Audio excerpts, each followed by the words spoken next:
जय हिंद दोस्तों, स्वागत है आपका मेरे चैनल स्टडी विथ निशा में।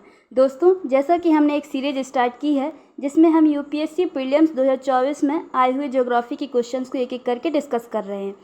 अभी तक हम 3 क्वेश्चन ऑलरेडी डिस्कस कर चुके हैं। इसी क्रम में आज का हमारा जो चौथा क्वेश्चन है वो है ज्वालामुखी से रिलेटेड। जो हमने 3 क्वेश्चन डिस्कस किए हैं उसकी प्लेलिस्ट आपको चैनल पर मिल जाएगी। आइए आज का अपना चौथा क्वेश्चन डिस्कस करते हैं। देखिए, ये एक फैक्चुअल क्वेश्चन है जिसमें ज्वालामुखी उद्गारों के उत्पाद के बारे में पूछा गया है। ठीक है, तो इस क्वेश्चन में हम इन ज्वालामुखी उत्पादों के बारे में डिस्कस करने के साथ साथ ये भी देखेंगे कि ज्वालामुखी किस प्रकार उत्पन्न होते हैं। साथ ही ये भी देखेंगे ज्वालामुखी कितने प्रकार के होते हैं और ज्वालामुखी के उत्पाद कौन कौन से हैं। ठीक है, फिर इस क्वेश्चन का आंसर देखेंगे। तो आइए आज का अपना एनालिसिस शुरू करते हैं। देखिए, जब हम पृथ्वी की सतह से केंद्र की ओर जाते हैं तो पृथ्वी की आंतरिक संरचना को 3 मुख्य परतों में बांटा जाता है। पहली परत को बोलते हैं भूपृष्ठ, जिसको इंग्लिश में क्रस्ट भी बोलते हैं। दूसरी परत को बोलते हैं मेंटल और तीसरी परत को कहते हैं कोर। एक कोर जो होती है वो 2 भागों में विभाजित की जाती है। एक को बोलते हैं बाहरी कोर और दूसरी को बोलते हैं आंतरिक कोर।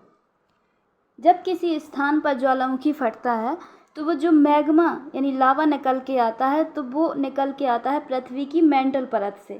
ठीक है, अब एक क्यों आता है, कैसे आता है, इसको समझने के लिए हमें डिटेल में समझना पड़ेगा, जिसके लिए मैं एक वीडियो बनाऊंगी।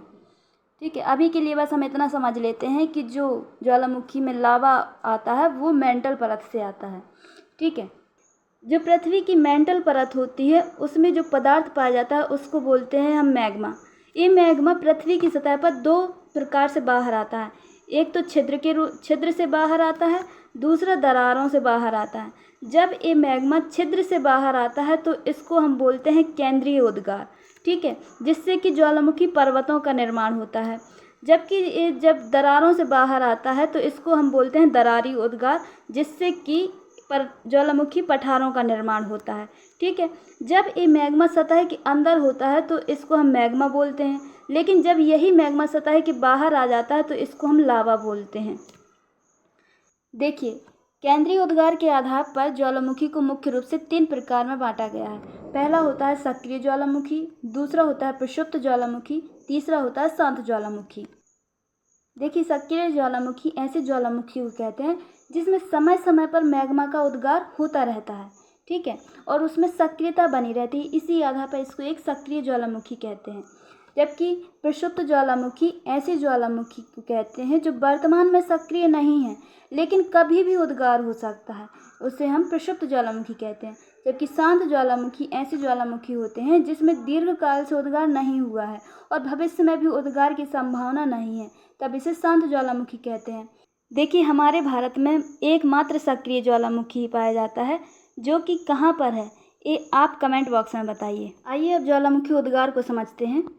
देखिए, मेंटल सतह के जिस स्थान से मैग्मा का उद्गार होता है उसे हम मैग्मा चैम्बर कहते हैं, तथा जिस पाइप के सहारे ये पृथ्वी की सतह पर आता है उसे हम ज्वालामुखी पाइप बोलते हैं।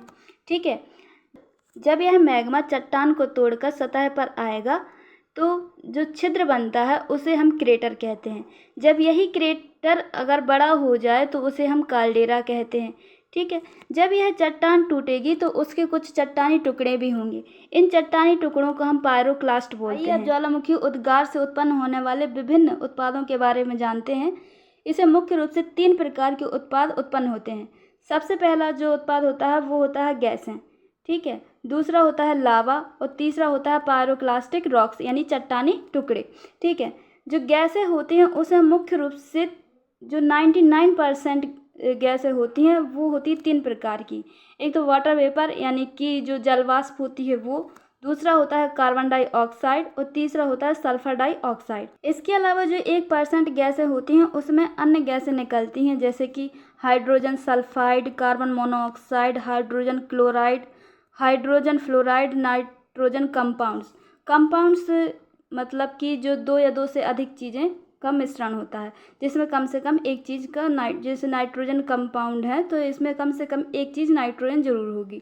ठीक है, तो कुछ नाइट्रोजन कंपाउंड्स भी यहाँ दिए गए हैं, जैसे कि nitrate, ammonia, nitrogen oxide, nitric oxide, nitrous oxide इत्यादि।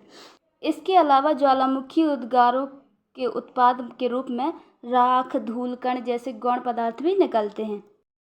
तो आइए अपने क्वेश्चन में वापस चलते हैं और उसका आंसर देखते हैं।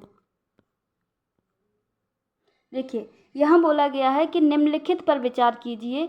जलखंडाग्नि यानी पायरोक्लास्ट मलबा, राख और धूलकण, नाइट्रोजन यौगिक, सल्फर यौगिक उपर्युक्त में से कितने ज्वालामुखी उद्गारों के उत्पाद हैं? केवल 1, केवल 2, केवल 3, सभी 4।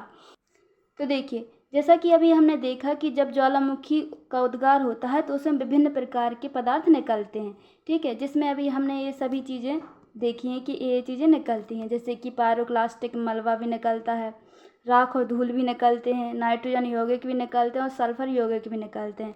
तो अपना जो आंसर होगा उसमें सभी 4 शामिल होंगे, यानी कि आंसर हो जाएगा ऑप्शन डी। तो ये था आज का हमारा डिस्कशन, जिसमें हमने ज्वालामुखी के प्रकारों के बारे में समझा तथा पृथ्वी की परतों को भी देखा।